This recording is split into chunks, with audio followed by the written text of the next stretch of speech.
Good evening, everyone, and welcome. My name is Kyla Hannington, and I'm the Public Outreach and Engagement Division Manager with the Prince George's County Office of Human Rights, the county's civil and human rights education and enforcement agency. Since spring 2020, just like 1 month after the pandemic began, our office has partnered with the Prince George's County Memorial Library System for this series, The Elephant We Don't See, Diversity Dialogue. In this series, we read and discuss books that relate to equity and inclusion, that offer a variety of perspectives and experiences, and we think and talk about how we are impacted and what we learn. We know that having conversations about these issues can be difficult, and so for this series, we join together to do this work, and we invite you to join in with us. Tonight, we honor Women's History Month by discussing Minor Feelings by Cathy Park Hong. With me tonight is Renee Battlebrooks, the Executive Director from the Office of Human Rights, Jose Villegas, Assistant Director of the Office of Human Rights, and from the library tonight, we have a special guest, Joy Hollerbach, who is a Librarian 3 at the Bowie branch. So we're so excited to be here, and thank you all for joining us. Thank you, Kyla. So Minor Feelings, A Reckoning on Race and the Asian Condition is an essay collection published by Korean-American poet and academic Cathy Park Hong. It was published in 2020. Across 7 autobiographical essays, Hong explores numerous facets of the Asian American experience in the United States, touching on structural racism, cultural appropriation, and media depictions of Asian Americans. Yeah. Yeah, this was a great book. It was well written, I thought, and it resonated. The themes, it crosses cultures and ethnicities and national origins. And I know I told you guys beforehand that I had lots of questions. I do, so I'm going to start. Just on page 7, actually, where it talks about this apologetic space, that really struck me because I think it exhibits itself in lots of different ways. But here she was speaking about sort of the feeling from her perspective of, and I'm just going to start here sort of in the middle of the page, Asians' lack of presence. Asians take up apologetic space. We don't even have enough presence to be considered real minorities. We're not racial enough to be token. We're so post-racial, we're silicon. And then she goes on, but I just, that sort of, it struck me, and I was reflecting on, you know, what that does to a person. And I've seen it played out in other ways, but did it sit with anybody? Honestly, this whole book sat with me. You know, as an Asian American woman, it definitely hit home in a lot of ways. It's definitely one of the books that I felt the most understood. And, you know, what she means by Asians lack presence, Asians take up apologetic space, we don't have enough presence to be considered real minorities. It's like, for so long, Asian Americans and Asians have been considered like the model minority, which is like, I hate that term. So it's like, we're not really considered, we're not like, what's the word? Because there's always been the stereotype of Asians being like quiet, compliant, you know, meek, and so that kind of leads to how we lack presence. Like, people don't really notice us. And so, does that make sense? I might just like go off on a complete rant, but no. It absolutely does. No, it does. And I love the way she really traced the history in this country, right? The whole, no, it does. But I Jose or Kyla, I don't want to, because I think Joy and I could talk the entire time. We could talk for hours. But please, if you could talk an entire hour, I'll be fine with that. But I mean, to me, I think it's kind of like, yeah, interesting on that. I mean, from the Latino perspective, right? You know, yes, we hear this or this idea of the minority, but as I guess there's certain areas in this country that you will see more of the concentration of Asian American than other areas. But and I might be, again, this is just from the perspective of a Latino, and we kind of see as a Latino, we see, you know, successful Asian American, right? Because, you know, it's like if especially in this area, I'm just going to say this area, we see owners of grocery stores, we see owners of businesses, restaurants. So, you know, it's not like that we see, like, for example, Latinos, you know, you see Latinos, you see most of them working on constructions, but we see the, you know, Asian Americans owning business. So kind of, you know, that idea from a different ethnic groups, you see, and then you can buy the argument of the minority, right? And so I think that was kind of, I guess to me, it's kind of just putting it in perspective with other communities. And so I do agree with what you mentioned, Ms. Butterbrooks, in terms of putting a little bit of the historical thing that in the past, and how and how Asian American were treated. Another thing that I kind of that stuck with me a little bit was, you know, I think it was in the I'm not sure what section was it. I think it was in the second second chapter or second essay, where she was in New York, and you know, and when she was in New York, and she was with her friends, white friends, in the metro, Mm-hmm. you know, and the metro, and how this person just say some things to her, and then she had the courage to go back and say something to him, and then he came back, and then at the end, you know, it was her friend who felt a certain way that she would start crying, right? So it's just how her feelings were just hijacked by somebody else. You know, that another thing that stuck with me with and that in the book. And again, you know, I'm just talking different points, but just wanted to mention that that's one of the things that stuck with me. How her feelings were not kind of validated at that point. It was just, and then she became very angry with that friend, for the friend. Yeah. So, That's what I mean. Like it resonates. It resonates across yes. because that is such a universal feeling if you are not white. Mhm. And I was struck by that vignette that you're talking about, Jose, because Yeah. the guy that's doing this was the white male with an African American spouse. She said wife, you know, I guess we don't really know, and a biracial child. And so the level of just insensitivity and racism, let's call it racism, right? I mean, you can have a black wife and still be a racist. 100%. Yes. Yeah, the subway scene reminded me of like, well, one, like microaggressions and the whole concept of microaggressions, which it's interesting, like when you describe it happening to somebody or like someone witnesses it, they just make it about them, and kind of like dismiss your feelings. Or they're like stuck in that very awkward of like, I don't know what to say. And like,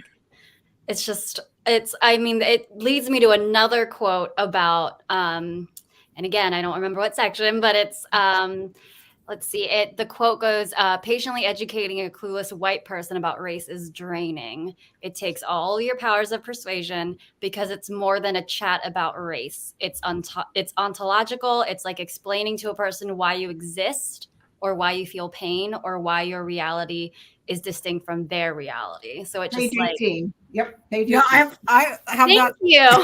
Yep.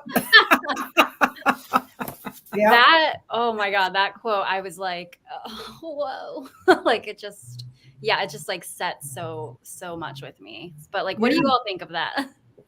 I agree. I highlighted that to talk about because she just wraps it up so beautifully about race and being racially aware and not.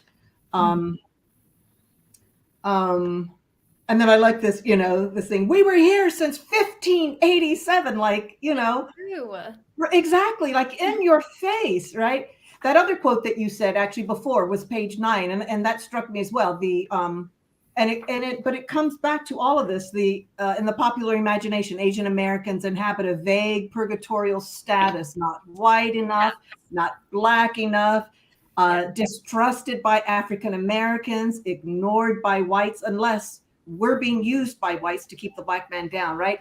And so there is that perception, as Jose spoke from the Latino perspective, from the African American or the Black perspective, there is this sort of distrust sometimes, right? That we have to learn to unpack that and figure out why, because she makes, the point all through it that divided,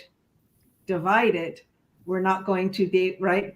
Together, we are going to be able to live in this, this democracy with the full benefits and rights of every American. So anyway, I didn't mean to digress, but yes, that quote on page 18. Kyla, what did you think of it? Well, I mean, obviously it struck me too, because I had it, page down. I know librarians, I always love to show librarians what I do to my books, because I know that it's very, I know. Hearts are hurt. Oh, no. It's not a library book. Does that make it better? Yeah. Okay.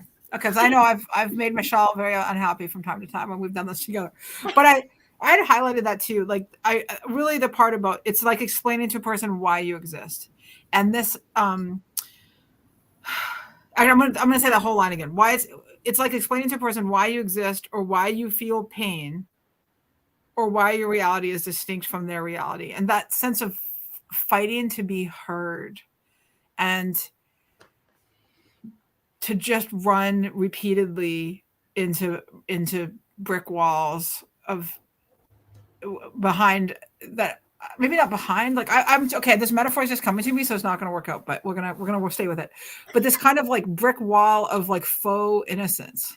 Maybe not like, it's not, it's faux brick, because it's not it's a sort of plastered innocence, but that plastered innocence also then is shuts down experience and conversation. Like that's how, when I read that was how I felt. And I will have to say, I was doing something behind the scenes when we were talking about the model minority. And so forgive me, did anybody talk about the part about the American immigration laws? No, okay, we talked about not there yet. Okay, because I just wanted to speak, because that was again something I wanted to circle back, because now of course I'm not going to find it, but because we were talking about this the model minority. One of the things that she talks about in here is how American immigration laws, that she has a wonderful line in here that I'm hoping one of you have, or I'll try and find, which is page 20, 21, somewhere there, because there were some good things there. The history, model minority. Yeah. So what? Let me put this down. I'll just try and quote it, and if you can. But essentially saying, in 1965, the United States government opened up American immigration to a very tiny percentage of Asian migrants, and that tiny percentage had to do with a certain level of education and job, and then when people came with who this tiny portion of people who already were very knowledgeable, very skilled, bringing all of this incredible capacity to the States, that the American government would then were like, look at this land of opportunity, as opposed to crediting the people who were coming with the strengths and knowledge and incredible skill set that they brought to the United States. Yeah. No, that's, I know. Yeah. Yeah. No, I was just going to point something later. I know that I mean, the purpose of this discussion is about this book. I mean, but I just wanted to point out that what you just kind of in a way described or highlighted, kind of, it's similar to in the Hispanic community, Cuban America. They came. It's a small group that they came from. In the 60s, and they were very educated. I mean, because in Cuba had they were doctors, lawyers. They came here, and it's kind of. I just wanted to kind of point out that that change of the immigration law in the 1960s brought certain group to the United States, but some were more advantaged than others based on the education that they already brought with them, and the knowledge that they brought with them. And we as a Hispanic community, for example, see we see the Cuban American in a different way compared to other Latin Americans immigrants. So I just want to kind of put perspective a little bit of what the immigration law in the 1960s. But yeah. And I'm assuming, I don't know this, but I'm going to make a guess that how education in other countries is valued in the United States is very dependent on the country, not dependent on the education. I'm positing that, having done no research. So would anybody like to refute me or agree with that? That education other than America is better? No. That is definitely not what I said. Okay. Whoa. Because I was looking for the quote. Sorry. Okay. Woo. Okay. Whoa. Okay, the gloves are off. Wow. No. Okay, right. No, okay, sorry. Repeat. Like the value of education differs between countries. How American government respects the education received in other countries is dependent on the country from which that education was received, not necessarily the quality of the education. I would agree, probably. And I'm saying that without actually having done the research. I have to do more research. I mean, yes, it's not based on research. You're right. So that could be a bias of mine leaking through. But yeah. I guess I don't trust. Maybe that's the thing, is I'm sharing that I do not trust that the system in place for immigration and how education is valued and how skills are valued for newcomers, that those are equitable in the immigration system based, they're inequitable. Let me just say this. It took me a year I'm not from America. It took me exactly 1 year to be able to come to the United States with a green card. I look like this. I sound like this. I know that there are people who are trying to come to the United States for this on the same grounds that I did, who have been trying to do that for 5, 6, 7, 8 years because of their country of origin. So if that's true for just, immigration, like coming across the border, then I have to assume, and it is an assumption, and I'll get an angry email from somebody at the government. I'll give you my email in just a second. That the same must also be true for education. My assumption.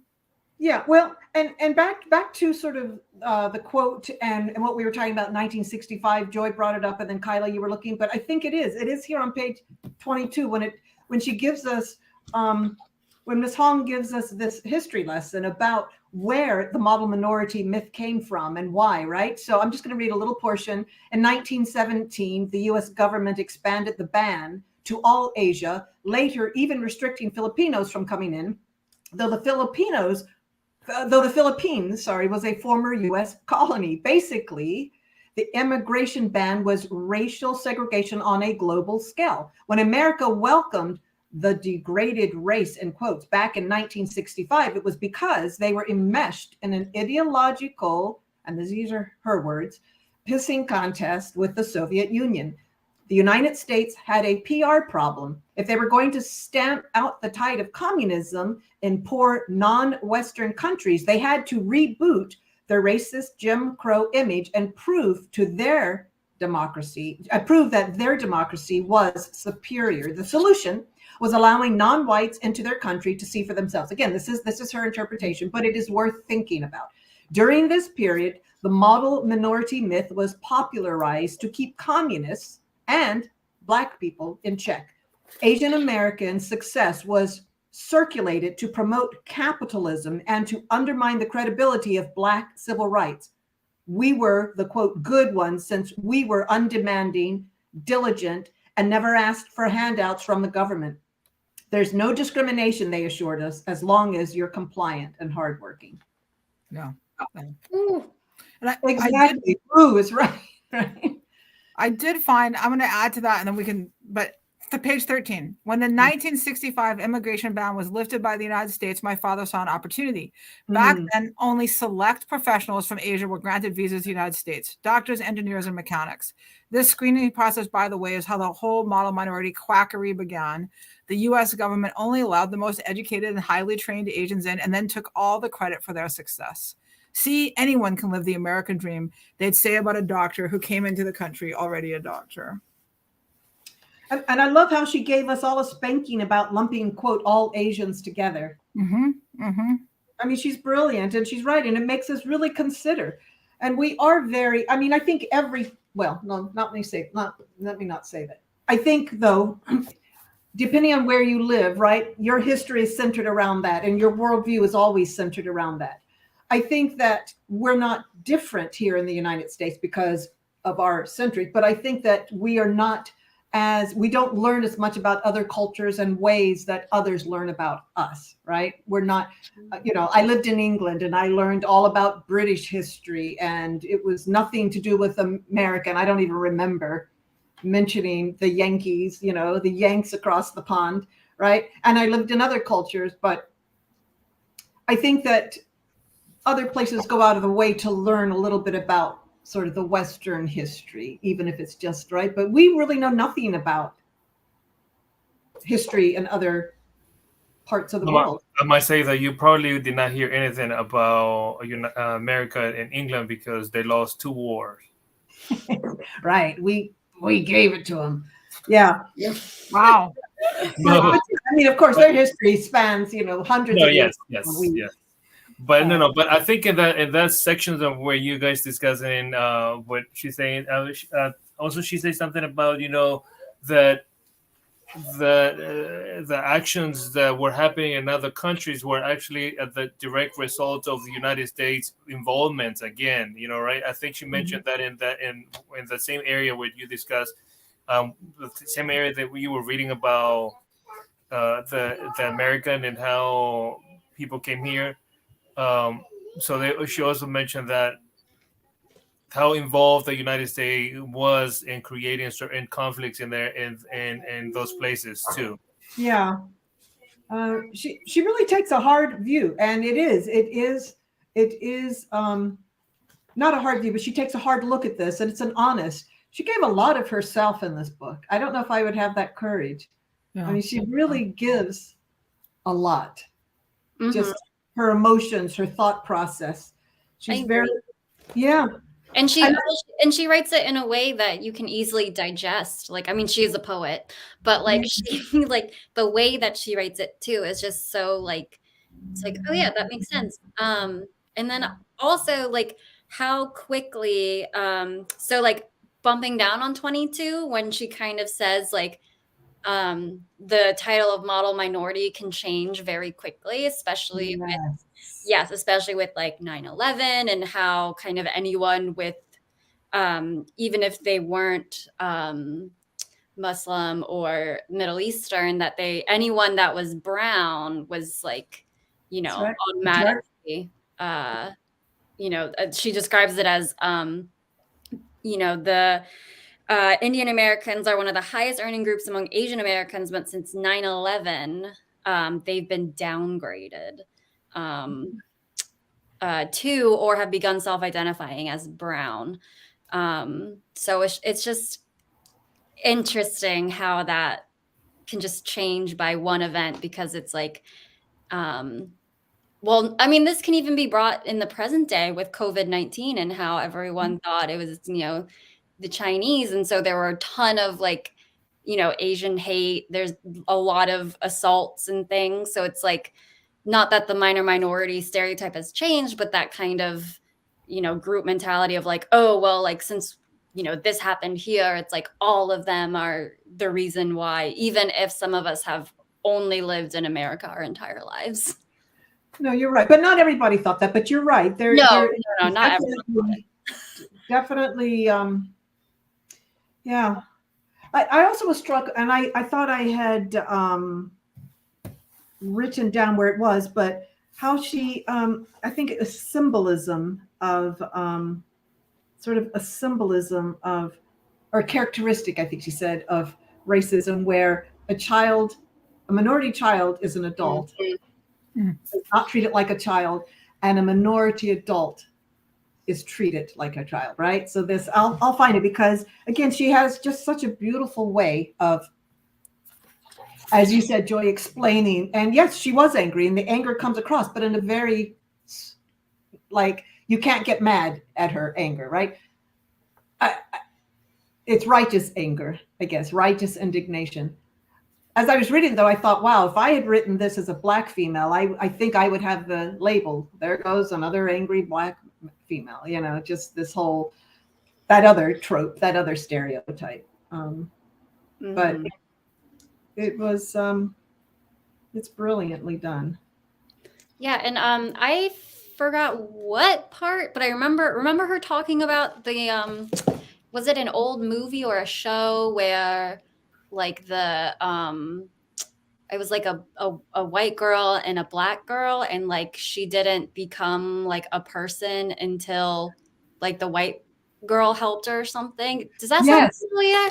That was like, it wasn't that in the book of the uncle Tom, yes, Uncle Tom's, yes, Harriet Beecher, right. She was breaking down exactly that historical book. yes. I want to say Uncle Tom's Cabin, but it may not be. Is that the name of it? I think so. Yeah. Okay, yeah. Oh, right, exactly. I found it. Yay. It is Uncle Tom's Cabin. Okay, so it's on page 74. Yeah. And it's so little Ava, as the icon of white innocence, with her halo of golden locks and blue eyes, she is virtuous in Uncle Tom's eyes, whereas Topsy, the enslaved girl, is wicked, perverse, and motherless. It's not until Ava hugs her and declares her love for Topsy that Topsy is reborn as an innocent child. Oh my goodness. Yeah. Yeah.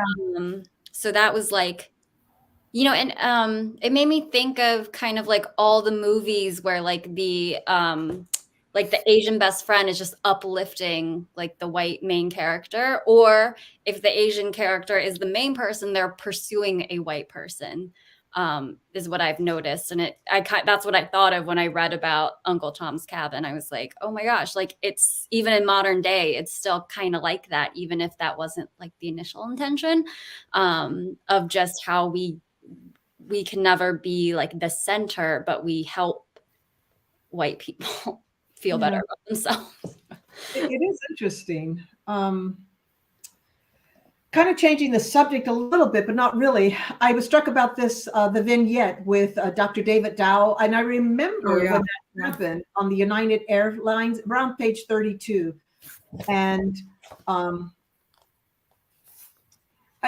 I've always wondered, like, the plane is full and he's sitting at the back, and how do you pick, like, why was he picked? I mean, you know, I could come up with reasons after, you know, even then, but more so after reading the book. But why? Do they think he's going to be, quote, the model minority? He's not going to say anything. He's going to be passive, you know, like, I don't think I've flown United since then, honestly, but you know, but they never really explained.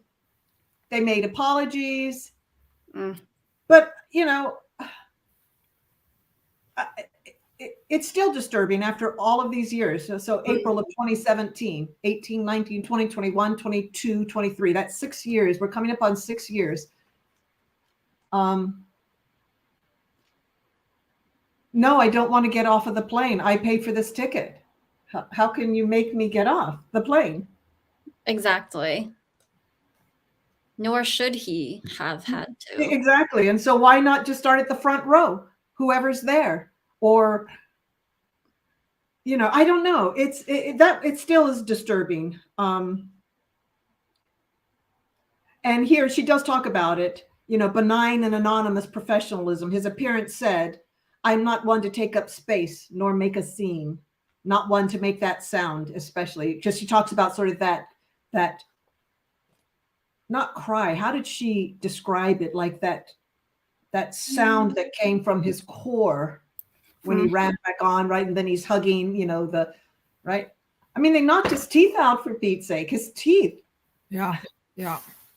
He said, then you heard Dow make this snarling wheels, excuse me, that's my speech problem. Weaselish shriek. To hear that shriek in the public setting of economy class cabin stopped the heart. Yeah. I could hear it like as I was reading it. Right.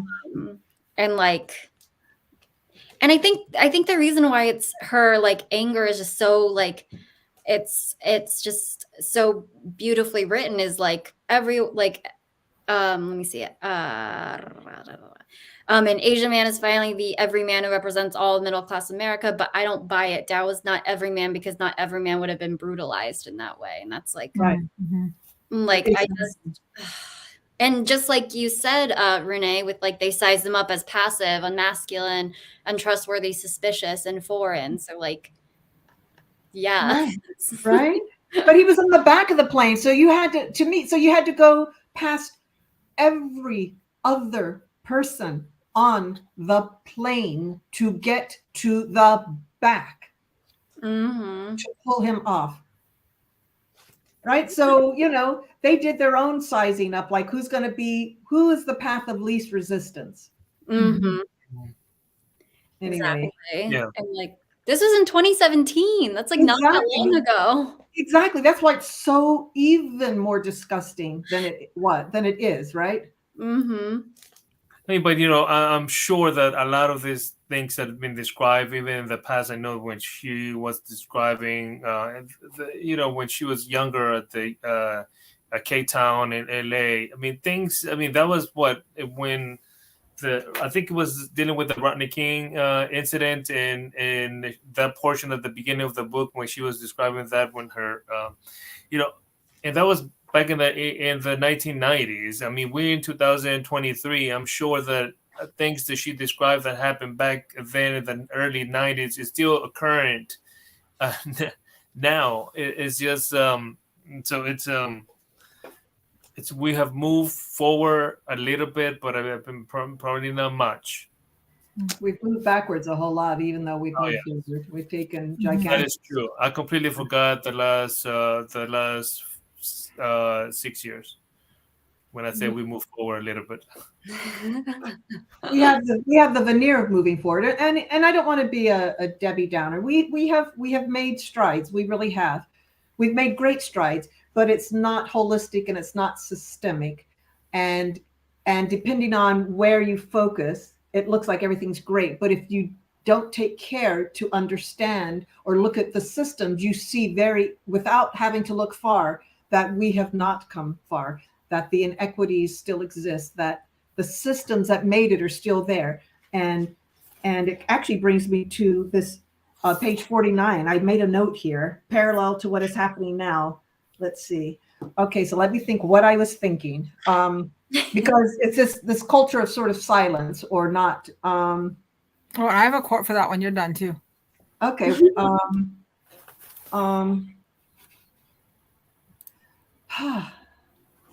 Let me read it out loud. It may, because I wanted to talk about it because I thought it was sort of, as I said, parallel to the banning of the books, the cutting of of types of subject matters. But Kyla, do you have it? Is it near 49? I don't actually have a different one. I have a different one, but maybe I'll just put it on the table while you're looking for yours, and because I think it's going to link in. Okay. Which is that mine's on 74. And it says, bottom of 74, innocence is, and Bernstein writes, not just an, quote, absence of knowledge, but an active state of repelling knowledge. Yes. Yeah. Embroiled in the statement, well, I don't see race, where I eclipses the seeing. Innocence is both a privilege and a cognitive handicap, a sheltered unknowingness that, once protracted into adulthood, hardens into entitlement. And continue, because yes, innocence is not just sexual deflection, but a deflection of one's position in the social economic hierarchy based on the confidence that one is unmarked and free to be you and me. The ironic result of this innocence, writes the scholar Charles Mills, is that whites are unable to understand the world that they themselves have made. Children are then disqualified from innocence when they are persistently reminded of and even criminalized for their place in the racial pecking order. As Richard Pryor jokes, I was a kid until I was 8. Then I became a Negro.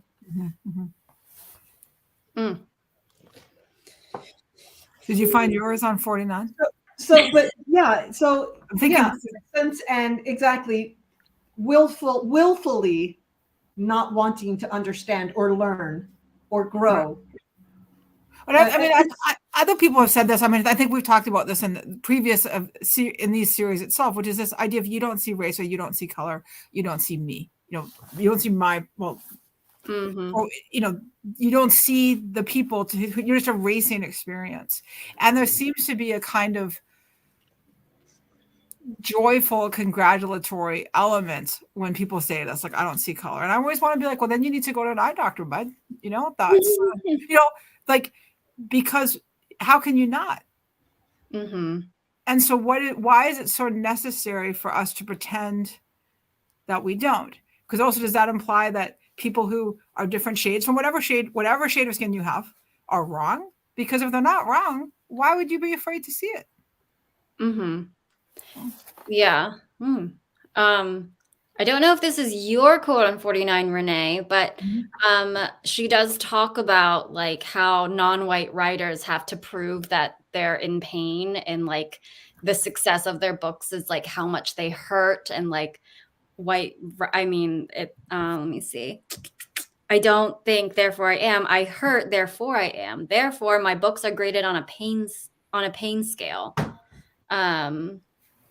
It's just like it's like the ones that the books that do well with non-white writers are their books about their trauma and like that. So it's like the only way they can be successful. It's like, is my story sad enough, or like, did I go through enough adversity to like be an established writer? And it's just like, I kind of coming back to your like the book bannings and like things like that. It just No, you're right. And actually further down, it is right where she talks about in many Asian American novels, writers set trauma in distant, just as you're saying, mother country or within an insular Asian family to ensure that their pain is not reproof against American imperial geopolitics or domestic racism. The outlying forces that cause their pain, Asian patriarchal fathers, white people, Black, then are remote enough to allow everyone, including the reader, off the hook. So kind of that parallel, like,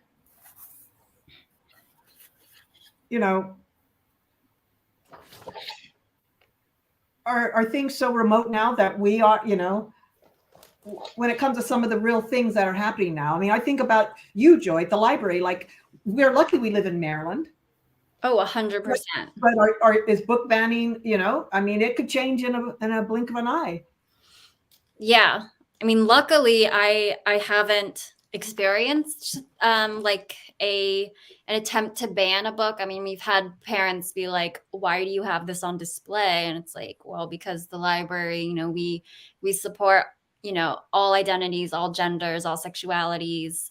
And, it might help children to learn about other identities so that they don't grow up being ignorant. Or like maybe they're going through something, and that usually like makes them calm down. But that's like the closest. And like, yes, I'm lucky to live in Maryland, but like I also, since coming to the library, is where I've experienced the most microaggressions, which is like really depressing. But because, especially that quote about like trying to prove that like I belong here. And this book has a whole, like the theme is around like belonging and like questioning yourself. And, it's like, do I really want to belong in a society that keeps questioning my identity? Right. Do I belong? Right. Yeah. So like, yeah, it's just, yeah, that's why this book was just, it's just really like right to the heart. Yeah, no, I agree. I agree the same. I found that quote though on page 77 about the characteristic. One characteristic of racism is that children are treated like adults and adults are treated like children. And then she goes on, this just to the core, it cut me. Watching a parent being debased like a child is the deepest shame. Mm-hmm. Oh.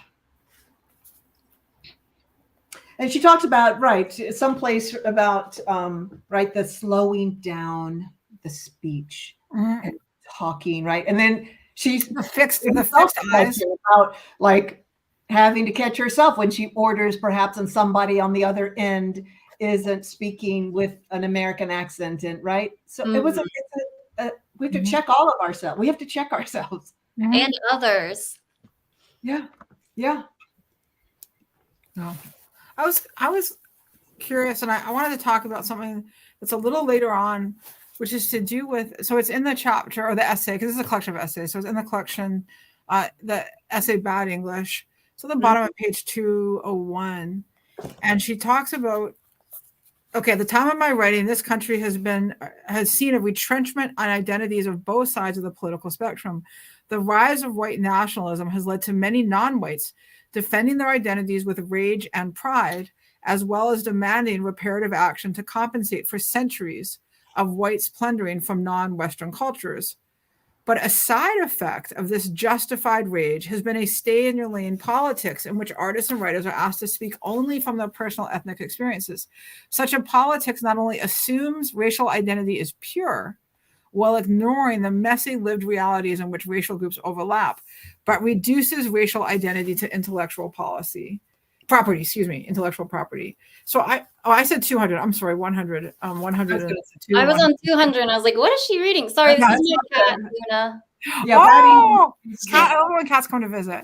So I was really interested in that because I know that this is, and again, in the library and in the writing world, that this is a conversation that's happening a lot. And it made me think of, I went to high school in Hawaii, and one of my classmates was a woman named Hanya Nagihara, and she has written several books, and her probably most well-known book is called A Little Life.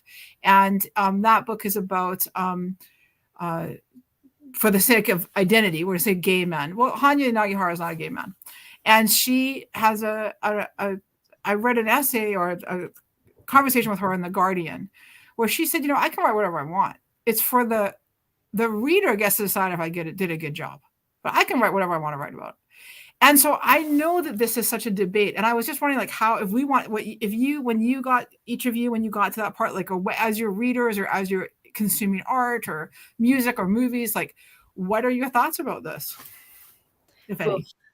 Yeah, so there are definitely, like with writing, at least that I've read about, is like, why would you write about someone else's experience if you haven't experienced it yourself? Like there's the our own voices movement of like, and I kind of see both sides. I mean, I think I'm like stuck now because my brain's moving faster than my mouth, but it's like I wouldn't want a white person to write about my experience as an Asian American woman. Like that's kind of how I see it. Or like, it's just, it's like the person is writing for a group of, like, a specific group of people to kind of like be like, look, I get you, but it's like, you don't get it because you haven't lived my experience.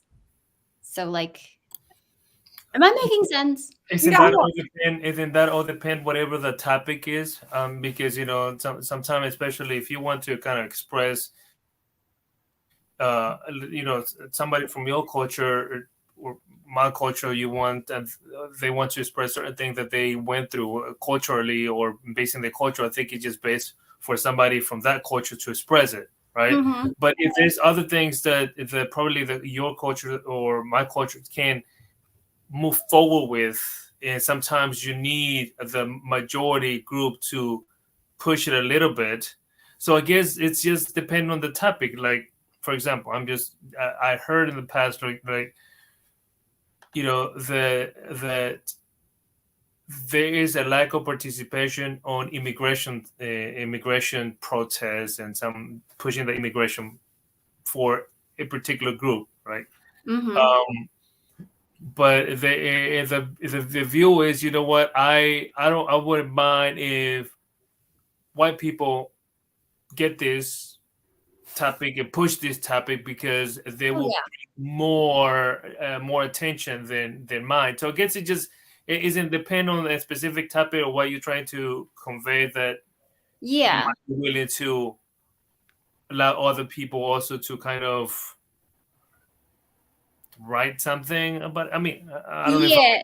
I but mean, there's a difference between like advocating for a cause and like, you know, educating people and like not relying on minorities to like teach people things and like using that energy. I'm talking more about like how there are some fiction authors that'll write a story about like a person with a disability, but they themselves aren't like don't have a disability or they don't know anyone with a disability, and how like that's something that's not okay, but it happens.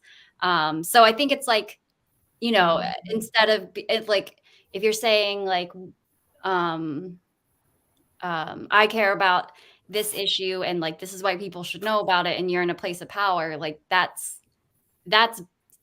preferable over like I'm describing an experience that another identity is having, but like I'm claiming it as my own. So it's also like talking about agency and like stuff like that. So yeah, it does kind of depend on like the topic, and then also like what you're trying to write, and like how much of that, you know, as a white person, like how much research are you doing, how many people are you consulting with? Yeah, I would think it's not just white people, right? The right, idea is everybody. it's not white Have, people. like, It's anybody writing outside of their identity. And Yeah. Let that's me what ask this. and Would it make a difference though? Would it well, make a she was difference? talking about writing adjacent to people. And so Right. I think if we're saying only white people can't write about not their identities, but everybody else can, then I think that's going to I would say, why is that? I mean, let me just say that. Why would that be the case?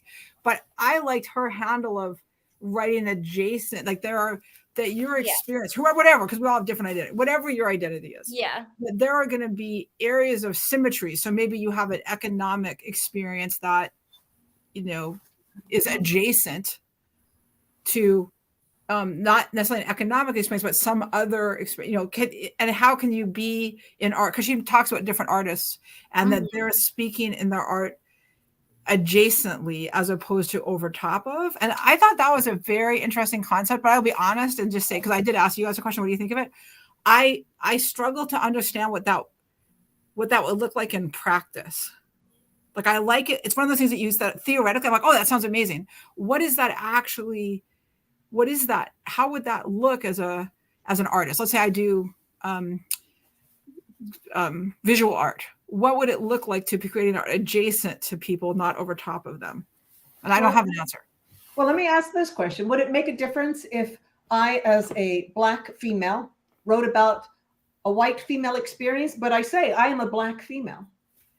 I'm not trying to appropriate. I'm not trying to do anything. I'm just saying this is what I see through my, you know, I'm just trying to muddy the water up, literally. There's an absolutely brilliant. One of the best short stories I ever read was it was in the best American short stories, maybe 2020, the one that Roxane Gay edited. It was the opening story, and it's written by a Black woman, and the main character is a white woman. And it's honestly one of the most brilliant stories I've ever read. Obviously, Roxane Gay picked it as one of the best American short stories of 2020 or 2019. I will see if I can find it. So to answer your question, I mean, obviously people can do those things great. Annie Proulx wrote great Brokeback Mountain. She is not a cowboy from Wyoming, you know, so people do that. And as I said, Hanya Nagihara is not a gay man from New York City. So people do this all the time. Right. And that's what adjacent kind of means, like, you know, because the difference, Renee, is that you're saying like, I'm not living this experience, but this is what I see. And also like, you know, writing a story where the main character is the white person is not saying like, this is like mine, like I am this person. And yeah, it isn't just white people. I guess I just have like a special place for white people sometimes. Well, now, this is the Office of Human Rights, so you have to be careful with that. I know.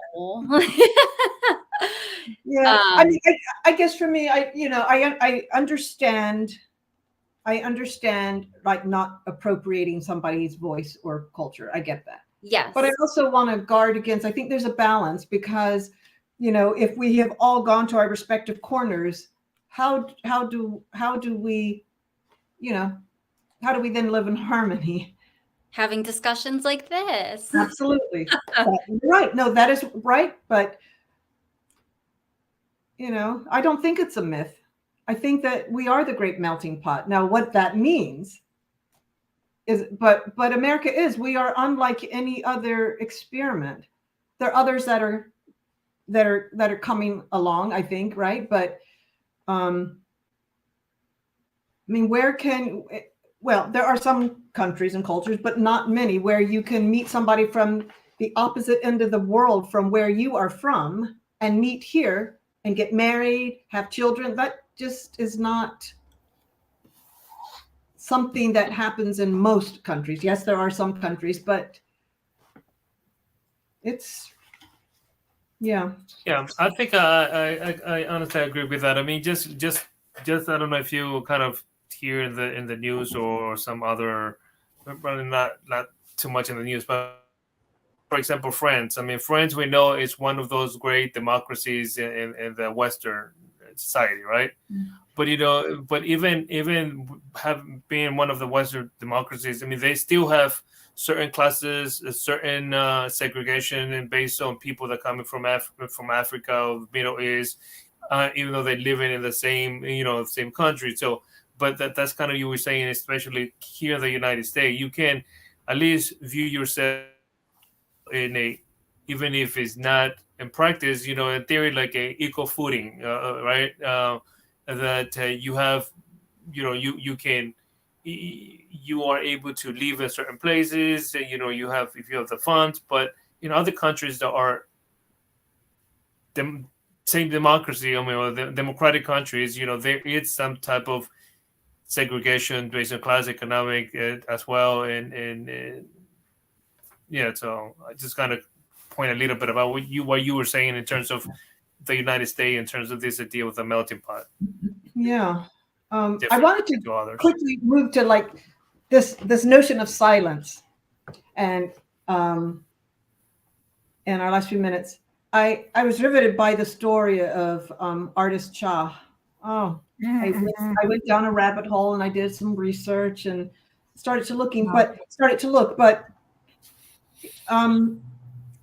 she's really talking about, this is in the essay about Portrait of an Artist, and really just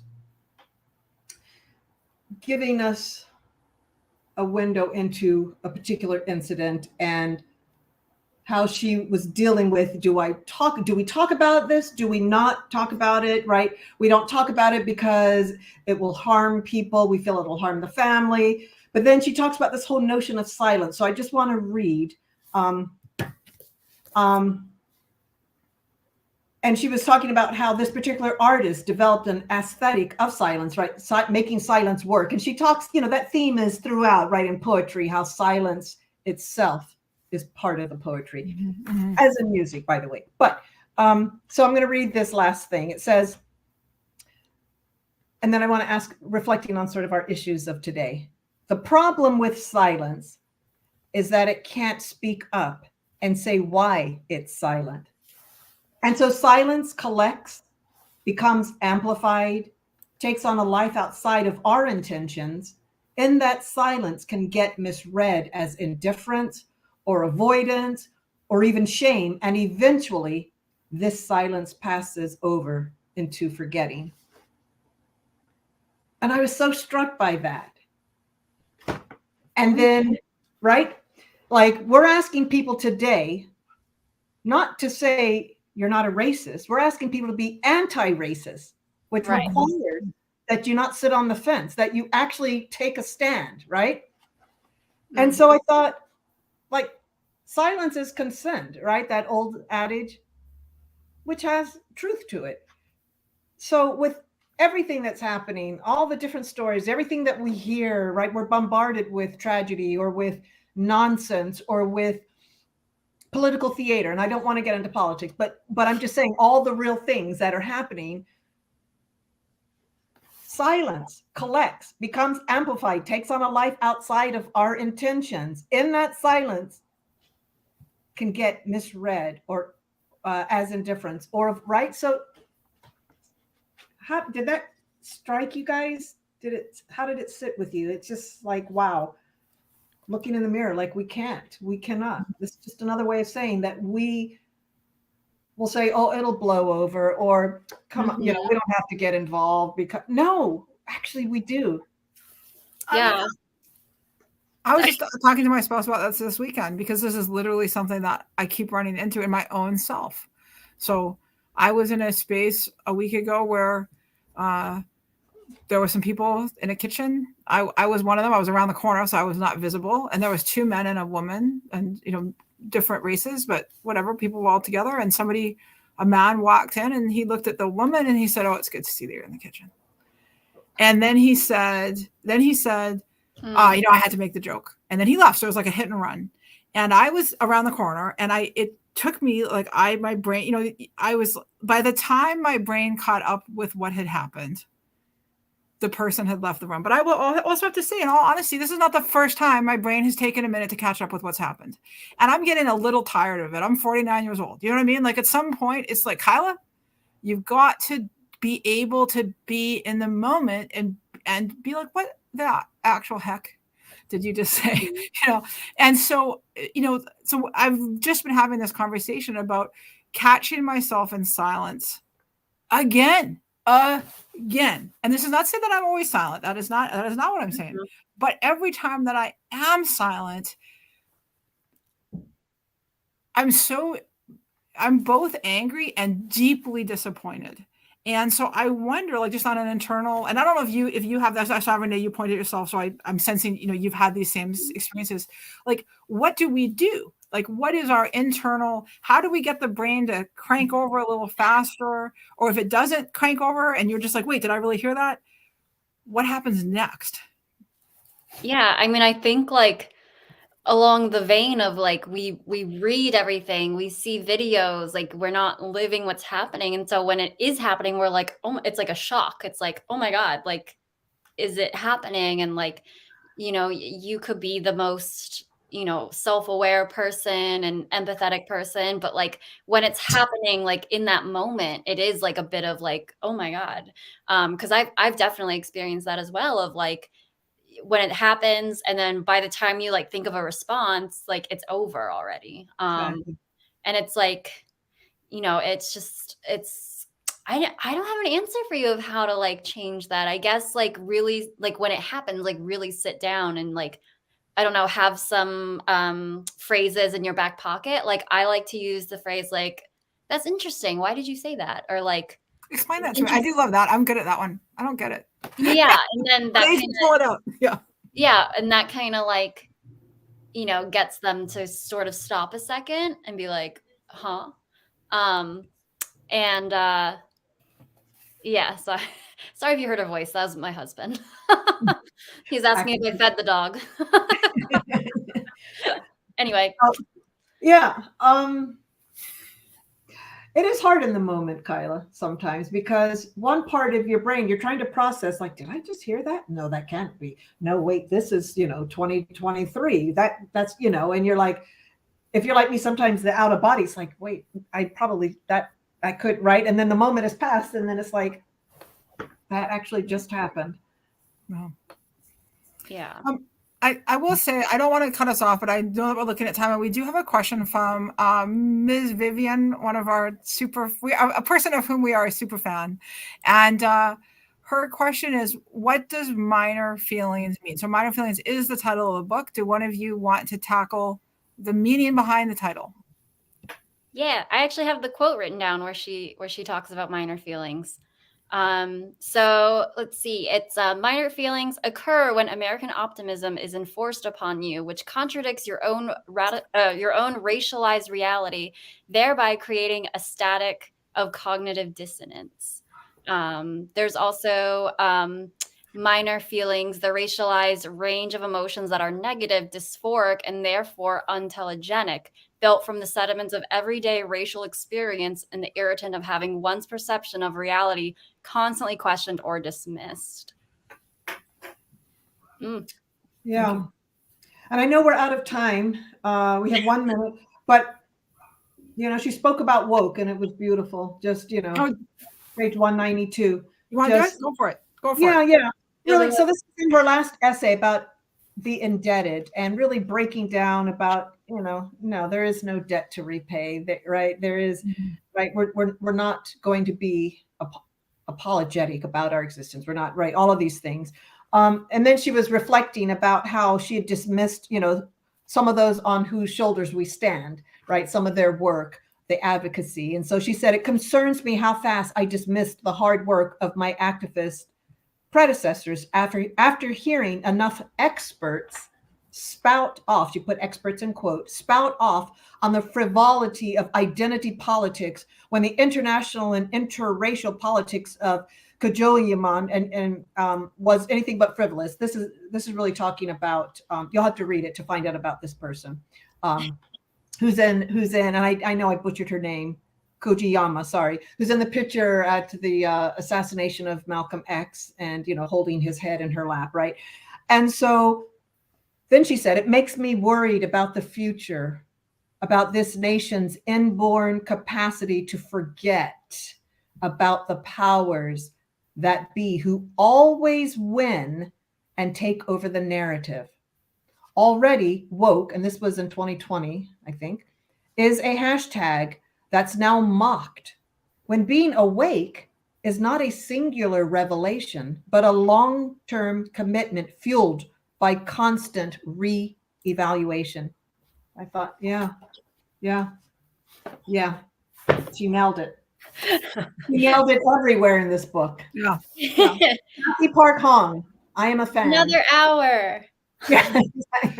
So this has just been a wonderful conversation, and I want to take a moment. We are out of time, and so first, but I do want to take a moment and thank everybody who's tuned in. We have some very faithful listeners. I know we've had people who've been joining us for, regularly for 4 years, and I really want to acknowledge what that means, to your commitment and your interest and your learning and what you are doing by participating in growing us, growing your community. And it's just really awesome. So I want to thank you all for being here.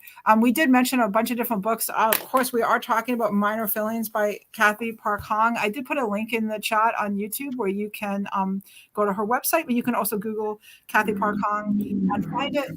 We also talked about some short stories, some books by other writers, and I tried to put those in the chat on YouTube as well.